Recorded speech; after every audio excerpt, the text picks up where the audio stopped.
Let's continue the topic hydrocarbon, class 11, unit 9. That is the hydrocarbon, compound of carbon and hydrogen only. In my previous video, I just gave the recap of the unit that we will learn about the saturated, unsaturated and aromatic hydrocarbon. Here I will discuss about the alkane, which is the saturated hydrocarbon. Saturated means the single bond, इनमें ये single bond होता है, they can be closed cyclic और a straight chain. तो आज का जो topic है that is the alkane. Alkane जो कि कैसे हैं, they are saturated means single bond, saturated hydrocarbon, and they are also known as paraffins.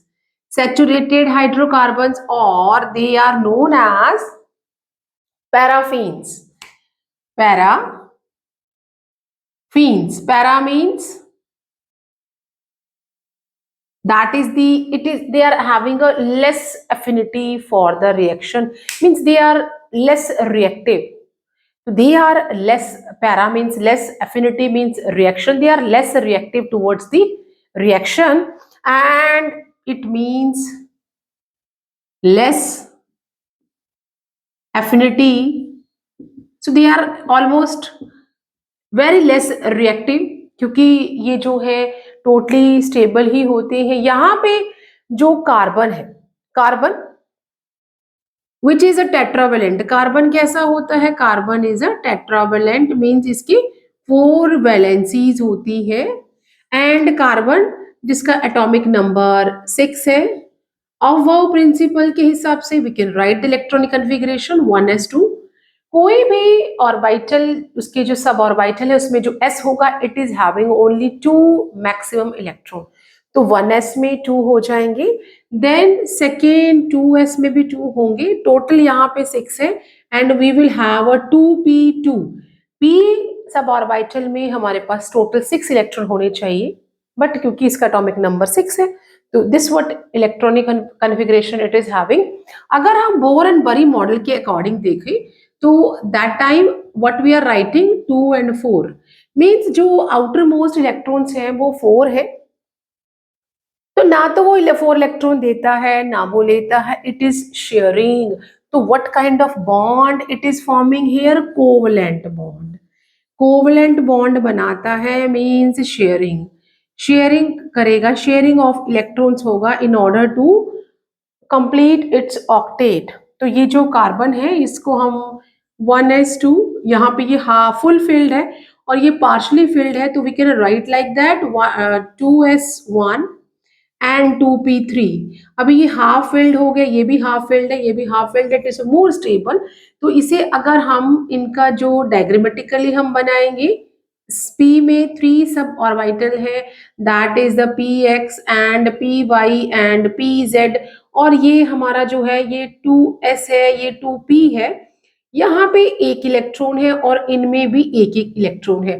कोई भी और जो सब किसी भी ऑर्बिटल का जो सब पार्ट है उसमें मैक्सिमम 2 इलेक्ट्रॉन्स हो सकते हैं इन अपोजिट स्पिन, तो इट कैन अकोमोडेट 4 इलेक्ट्रॉन. या तो वो सेम कार्बन से ले लेगा या फिर वो हाइड्रोजन से ले लेगा, तभी तो नाम है यूनिट का हाइड्रोकार्बन्स. तो यहाँ पे ये जो कार्बन है या इसमें एक s है और 3 p है, तो यहाँ पे इसका जो हाइब्रिडाइजेशन हो गया वो sp3, इसीलिए यहाँ पे sp3 हाइब्रिडाइजेशन है.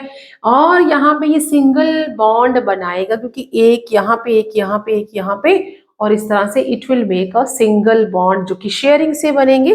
तो कोवलेंट शेयरिंग, और कैसे बॉन्ड बनेंगे, they will make a single bond. Carbon tetravalent है जिसे कि हम लोग इस तरह से रिप्रेजेंट करते हैं, वी आर, और ये जो है वो सभी प्लेन में, अगर मैं हम अपनी बॉडी को देखें तो we are having a head and then we are having a tail. हम एक जो वैलेंसी है वो इस तरह से उसे फ्रंट में शो करेंगे और एक जो है हम वॉल के अंदर, तो it is having a 4 means all the dimension वो कवर कर रहा है. तो इसे हम किस तरह से रिप्रेजेंट करते हैं, we are showing one with the dash line, that is means हम इसको शो कर देते कि इट इज टुवर्ड्स द जो वॉल है, और ये जो हम सॉलिड वेज बनाएंगे यहाँ पे, ये सॉलिड वेज बना देते हैं। इट शोज कि दिस इज ऑन दिस, जो ये हमारा ओपन स्पेस है इसमें आ गया है। तो ये कार्बन जो है इस तरह से 4 आर्म्स रखता है, जिसमें कि एक 2s है और 2px 2py 2pz है। यहाँ हर एंगल जो है दैट इज 109.5 डिग्री का जो एंगल बनेगा। यहाँ पे कोई भी लोन पेयर अवेलेबल नहीं है, कोई रिपल्शन नहीं हो रहा है। तो इस तरह से ये कार्बन टेट्रावेलेंट यहाँ पे शो कर रहा है। अगर ये कार्बन जो है किसी और कार्बन के साथ अपना बॉन्ड बनाता है तो that is having 154 picometer length, क्योंकि कार्बन अगर एक है तो वो तो मीथेन होगा। कार्बन जो जैसे जैसे कार्बन के नंबर बढ़ते जाएंगे, जो नेमिंग है it is also getting change, ethane, propane, butane. तो जब कार्बन कार्बन के साथ लिंक करता है, और वी कैन से कि अगर मैं यहाँ से एक हाइड्रोजन को रिप्लेस कर दूं मिथाइल और इथाइल और प्रोपाइल के साथ, तो कार्बन कार्बन लिंक बनेगा।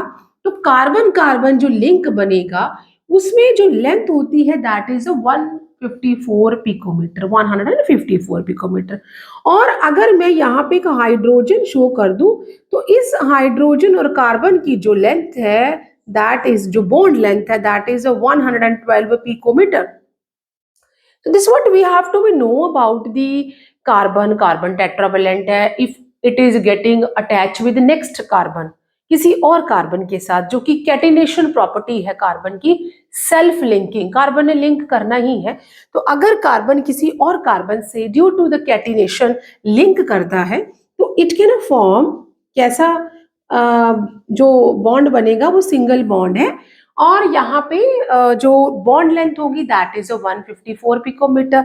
अगर वो हाइड्रोजन के साथ लिंक कर रहा है, हाइड्रोजन स्मॉल इन साइज है, दैट इज फॉर्मिंग 112 पिकोमीटर। और यहाँ पे जो एंगल है that is 109.5 degree due to the absence of a lone pair here. यहाँ पे इसमें कोई लोन पेयर नहीं है, तो ये जो है यहाँ पर कोई रिपल्शन नहीं हो रहा है।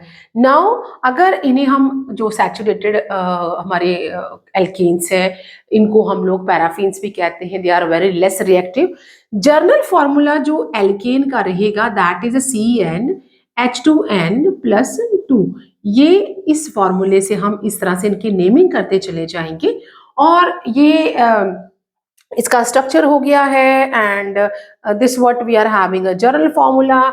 ये इस तरह से sp3 हाइब्रिडाइजेशन यहाँ पे शो करता है, they are very less reactive. ये अगर हम यहाँ पे, ये मैंने कार्बन लिखा है, कार्बन के साथ अगर एक और नेक्स्ट कार्बन जुड़ जाता है, या हम ये कहें कि एक हाइड्रोजन जो रिप्लेस हो जाता है मिथाइल ग्रुप के साथ, तो मुझे एक न्यू हाइड्रोकार्बन मिलेगा एल्केन ग्रुप में, जिसको हम लोग क्या कहते हैं, इथेन। एंड इसी तरह से अगर 3 कार्बन आपस में लिंक कर जाते हैं तो we can tell them propane. तो हम इसे ये ऐसे कह सकते हैं कि जो कार्बन का एक हाइड्रोजन है वो इथाइल या मिथाइल ग्रुप से रिप्लेस हो रहा है, और हमें एक न्यू क्लास ऑर्गेनिक कंपाउंड की, वो सॉरी न्यू कंपाउंड देगा ऑर्गेनिक। और अगर ये स्ट्रेट ना होके ये क्लोज भी हो सकते हैं, बट डबल बॉन्ड यहाँ पे नहीं आएगा। तो अगर यहाँ पे ये क्लोज हो जाते हैं, वो थर्ड कार्बन से स्टार्ट होगा, क्योंकि सेकंड कार्बन पे तो क्लोज होने का कोई मतलब ही नहीं है, फर्स्ट कार्बन का भी कोई नहीं है। तो यहाँ इस तरह से अगर मैं 3 कार्बन है उसे इस तरह से भी लिख सकती हूँ। ये हमारा साइक्लोप्रोपेन आ गया। अगर हम ब्यूटेन लिखते हैं 1 2 3 4, और ये हमने कार्बन की जो 4 वैलेंसी इस तरह से लिख दी, तो हम ब्यूटेन जो है उसको हम साइक्लिक फॉर्म में इस तरह से बना सकते हैं। तो ये हमारा साइक्लोप्रोपेन हो गया, ये हमारा साइक्लोब्यूटेन हो गया, यहाँ पे इसका ये जर्नल फॉर्मूला हो गया। So this all about we are having कि स्ट्रक्चर ऑफ एल्केन, एल्केन जो है उसमें जो कार्बन है that is a tetravalent, sp3 hybridize, angle जो है वो 109.5 डिग्री का होगा। कार्बन कार्बन के बीच में जो बॉन्ड है that is 154 picometer. Carbon hydrogen के बीच में जो बॉन्ड है दैट इज 112 पिकोमीटर। और यहाँ पे सिंगल बॉन्ड बनते हैं। इन सिंगल बॉन्ड को हम सभी, चाहे वो कार्बन हाइड्रोजन के बीच में हो तब भी सिग्मा बॉन्ड है, कार्बन कार्बन के बीच में है तब भी ये सिग्मा बॉन्ड है। जर्नल फॉर्मूला हमने याद रखना है। तो in next video we will learn how to name this compound. ये जर्नल इंट्रो हो गया एल्केन के बारे में। अगर हम कंपाउंड के बारे में बात करें तो ये जैसे हम मंथ के नेम स्टार्टिंग में देखते हैं, मंथ ऑफ द ईयर, उसी तरह से हमने methane, ethane, propane, and as you will do the practice, you will get the name summarize the name easily.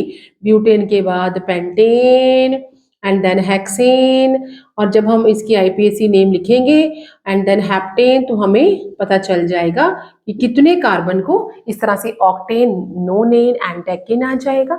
So we will see in the next video while we are doing the naming of the alkane.